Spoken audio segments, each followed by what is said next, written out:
nhé. Để rồi thì yêu em thôi. Em đang đợi anh mà. Nhà ai đó? Nhà bạn em. Hello, hi.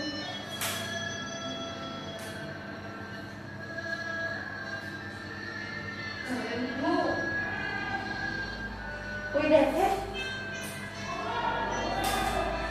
Cậu xinh quá. Sợ ơi.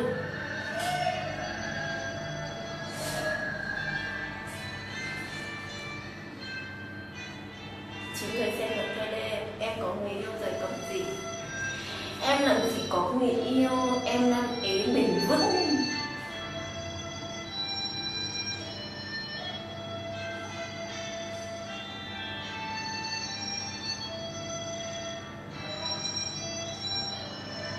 Chán quá.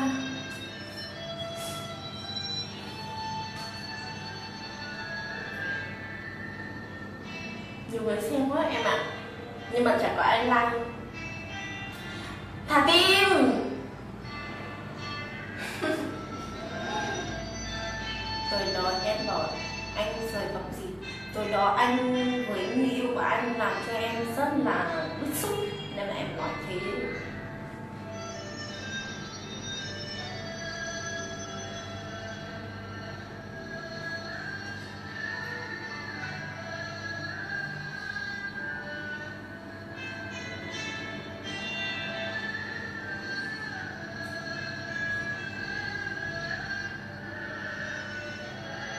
Chơi của em sớm á, con làm không sớm.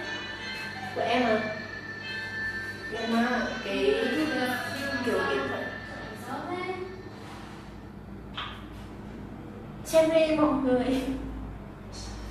Cứ như lấy điện em hiện tại em đang rất là nghèo nên là em lấy cái điện thoại này để làm gương soi để xem suốt một ngày dài em đi tìm việc làm xem em có xấu như thế nào. Không ai nhận người xem quá hay không ai nhận. Đúng rồi, tại vì em quá xấu nên là đi tìm không ai nhận em để đi làm việc. Thì sớm thì mình phải chấp nhận thôi. Đúng rồi.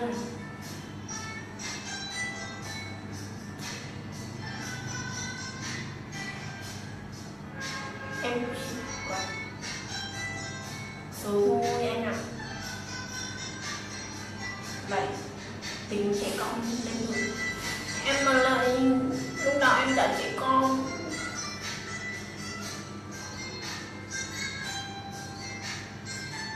Tại vì trẻ con thế này với é